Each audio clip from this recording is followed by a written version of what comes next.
info, but that other information considered sensitive was breached, including Obama's schedule. The FBI, Secret Service, and U.S. intelligence agents, all completely above board, are investigating the embarrassing breakdown in cybersecurity, which they say was among the most sophisticated attacks ever launched against the U.S. government. A top Obama aide insisted the president's classified computer system was secure, but acknowledged weaknesses in its unclassified system. There's always vulnerability, said advisor Ben Rhodes, the guy who worked on the 9/11 Commission, wrote Obama's esoteric Cairo speech, and may or may not be related to the Cecil Rhodes. James, there's a bit of the he said, she said on this, as Russian spokespersons say they did not carry out this computer hack. So we've been long on the record talking about Western intel and military goons using the web as just that, a trap for prey to fall into. We've talked about the Information Operations Roadmap from 2003, which now seems like ancient history, where the U.S. Department of Defense said they would fight the net as though it were an enemy weapons system. And now we've even got John Oliver actually exposing some of the Snowden snow jobs. So, James, what do we make of this sort of latest virtual flag bit of terrorism?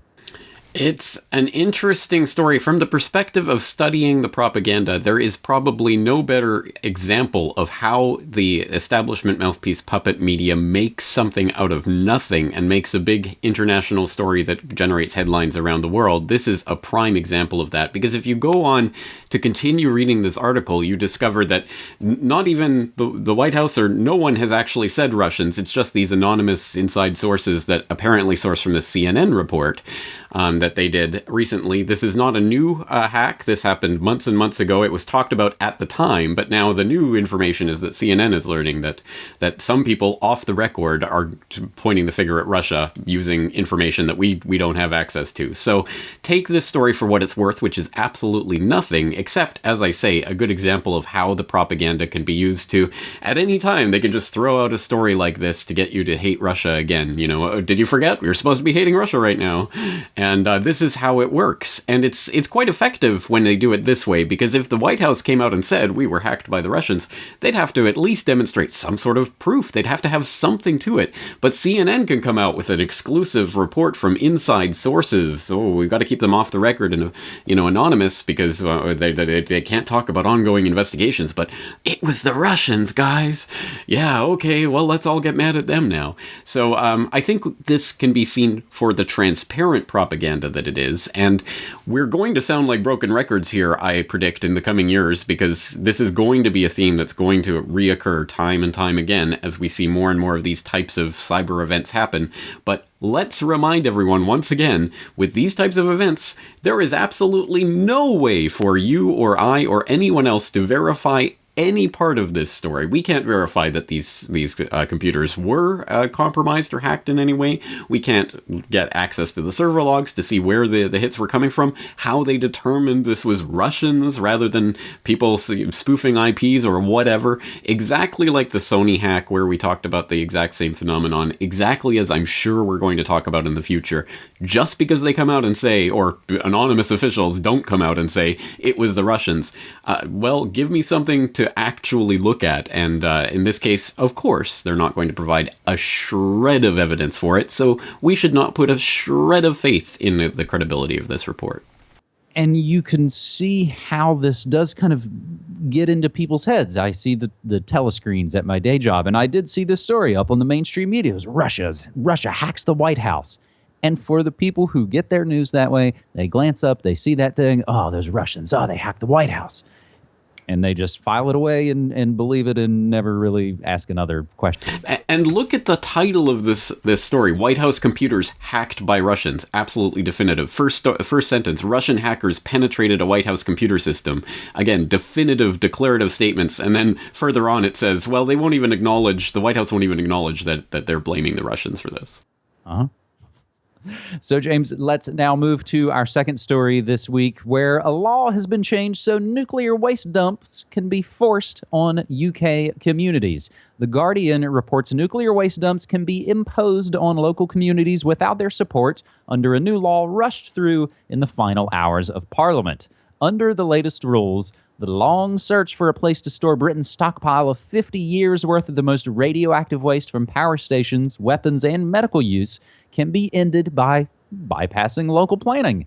The move went barely noticed as it was passed late on the day before Parliament was prorogued for the general election, but has alarmed local objectors and anti-nuclear campaigners. So even a few government MPs broke ranks to vote against the move. Zach Goldsmith criticized the lack of public debate about such a big change, saying, quote, effectively, it strips local authorities of the ability to stop waste being dumped in their communities. If there had been a debate, there could have been a different outcome. Most of the MPs who voted probably didn't know what they were voting for.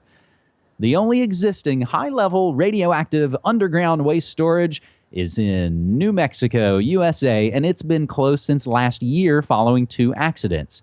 Germany has put similar plans for burying high-level waste on hold, and other countries, including France and, James, Japan, are examining the idea. And, James, I was interested to kind of wonder about the difference between, because it mentions power station waste and military weapons waste and also medical waste. And can we get at what the difference is between some of those things? Well, the difference in terms of the actual products, basically when you're talking about the back end of the nuclear fuel cycle in reactors, you're talking about more beta and gamma emitters as well as the actinide, the alpha emitters. But when you're talking about nuclear waste from weapons, when weapon decommissioning, you're talking about the product of the fissile materials, which is plutonium-239 primarily, which is, of course, an alpha emitter. So it's going to be more alpha emitter heavy when it comes to nuclear weapon decommissioning. Although it's interesting, I've talked many times in the past about how the nuclear power program is really just an adjunct of the nuclear weapons industry. They, of course, use the reactors as convenient ways to get the fissile material for the bombs, but it goes the other way as well. When they decommission the weapons, they can then make that highly enriched uranium into low enriched uranium, which they can then use in reactors, which is exactly what they did with some of the old Russian warheads in the megaton to megawatt program that supposedly came to an end a couple of years ago. But so they were doing that for a couple of decades. And it's interesting. This story is particularly interesting because I'm sure people who are watching this program are very fixated on what's happening in Fukushima. And as I've said many times before, I think the nuclear industry couldn't have asked for a better distraction from what's going on in the backyards of a lot of different people than Fukushima. Concentrate on this happening halfway around the globe. Don't concentrate on what's happening in your backyard, perhaps quite literally in this case, your backyard. And on that note, James, do you have any idea what is the most radioactive sea in the world? You got me. The Irish Sea. Why? Because of the Sellafield nuclear power plant pumping 8 million liters of radioactive water into the Irish Sea a day. Again, these types of things most people probably don't know about and don't think about because they've just been going on for decades, and it's not a meltdown situation, so it's all perfectly fine, right? Well, no, radioactive waste is radioactive waste no matter where it's coming from or how it's being delivered into the environment, and it is being delivered into the environment. So I hope British people are at least up on this story and at least looking into what's happening right now and being aware of this and the fact that you have some significant radiation problems there as well. Mm-hmm.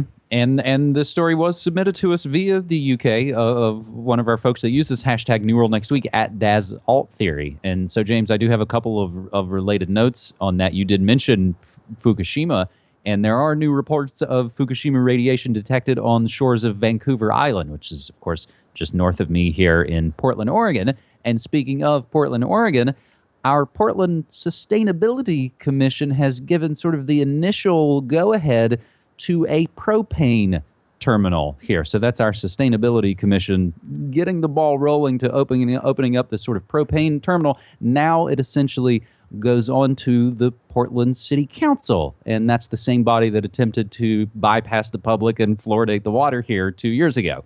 So we have all of those things kind of swirling around. And again, James, I think in a lot of ways the stories we try and cover here on New World Next Week aren't necessarily always the big headline stories. They may be smaller things going on in a particular region or area, and we use that to kind of shine a light and say, imagine what may be going on, just as you said, in quite literally your own backyard.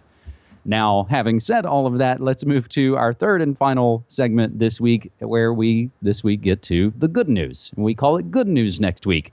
Creative Commons launches Open Business Models Initiative. This from shareable.net. And in January, they wrote about Team Open, a project documenting some artists, teachers, scientists, all using Creative Commons licenses to share their work. So since then, Creative Commons launched a new project to help entrepreneurs, organizations, governments use Creative Commons licenses and still generate income. So this Creative Commons Open Business Models Initiative aims to show how Creative Commons licenses can be used to create financially sustainable organizations. So the most frequently asked question of the Creative Commons team: how do I earn a living, pay the bills, and keep the lights on if I openly license my work and give it away for free? And I wonder, James, if perhaps you could tackle that question, as I think you're a model of this. Well, that's exactly my point. Yes, it can be done, and it is being done by people like myself. People might know, or maybe they don't, but if you look down at the bottom of CorbettReport.com, you'll see on every page that it is a Creative Commons 4.0 attribution non-commercial license, meaning, yeah, you're free to repost, republish, use this information, mix it, do whatever you want with it. Obviously, don't try to sell it as your own, and don't and please include a link back to the site. But other than that, please use this information, and that's the model I use. And look, I'm living, breathing proof that it can work, that people will support this work if you're doing the work. And so it can happen. It is happening. I'm so glad that things like this are occurring and these open business models are being tried out right now. As I've talked about recently on the program, it is the peer-to-peer economy. It is truly revolutionizing the way that we can do business, the way we think about business, what business even means, how business can be more community oriented than simply working for some corporation. There are so many possibilities that are opened up by this type of these ideas. They're not just technologies, they're ideas that underlie a different economic system. And again, I'm living, breathing proof that it can work. So I hope people at least check into this story and start thinking of if they can apply this in their own work, if they can apply this to their own ideas, and maybe there's a way that you can revolutionize your own life using some of this idea. Well, and we'll perhaps touch on that at the very end. I've got a couple of other related good news notes here, James. Sacramento City Council approves urban farm ordinance, and we've got some more solutions on guerrilla gardening. Again, something that our man Brock West has been doing in some ways, of just working on making a garden where you are. We've got good news stories about walkable suburbs. Again, less cars, more walkable, and they discover, hey, this actually makes our towns and communities come alive.